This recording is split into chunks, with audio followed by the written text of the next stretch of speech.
So, bali guys, sa breakfast ko, meron akong pita bread. Iyan na pala natin. Sprayan lang natin ng light, very very light. Tapos, ano mo lang, parang paiginitin lang natin. So, pagkatapos mainitin, i-flip na natin. Parang i-warm up lang natin. That's for my breakfast. I'm making my breakfast right now.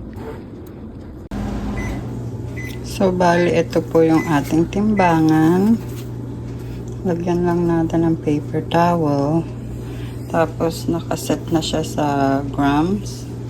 So, naka-zero siya right now. Timbangin lang natin yung pita bread. So, may 106 grams siya.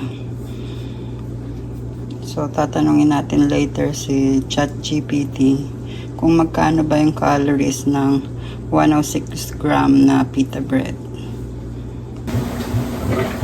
So, bali guys, itong maliit na cup na to, yun ang paglalagyan ko ng bulgogi meat na ang kanyang timbang is 106. So, ima-minus natin yan later. So, ito na nga. Meron lang ako ditong bulgogi meat. Yan yung leftover ko last night. So, ngayon, 146 grams na siya guys, di ba? Tapos, 106 yung ano nito. So, ibig sabihin, 40 grams lang yung bulgogi meat natin. So, ayan na nga po guys, sa breakfast po natin, meron po tayong 1 pita bread, ang 290 calories nga po pala to sa 106 grams. Tinanong ko na si ChatGPT.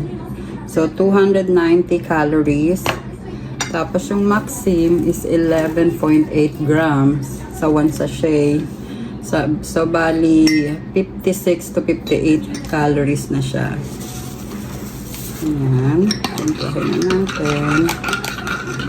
Tapos, meron din tayong ditong, ito lang lalagay ko yung Chick-fil-A sauce, which is 2 grams, sa 2 tablespoon, 31 grams.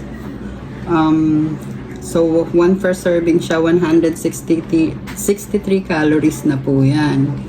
Pero dahil maglalagay lang tayo ng very very light, yan, siguro mga, let's say 40 calories lang yung nailagay ko. Kasi hindi naman tayo gumamit ng 2 tablespoon. And then, meron din po tayong mga vegetable. Siguro yung mga calories lang nito is mga 10 calories lang. Kasi healthy naman ang vegetable. So, ilalagay muna natin yung bulgogi meat, 85 calories. Kasi 40 grams lang. Tapos, lalagyan ko siya ng onion, cucumber, tsaka tomato. Tapos, isqueezean lang natin ng lime. Konti lang. Para siyang taco guys. Tapos lagyan ko pa siya ng a little bit lang sa top. So here's my breakfast. Parang pita taco. The moment of truth. First bite.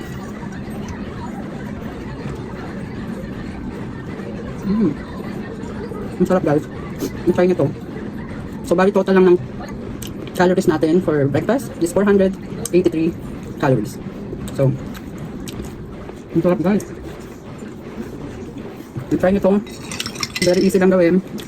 At healthy pa. So, sa next naman natin, tingnan naman natin how much naman yung calories na kakainin ko for lunch or dinner. Hindi ko lang. Sarap. Ang panghintay guys, gawin nyo na rin.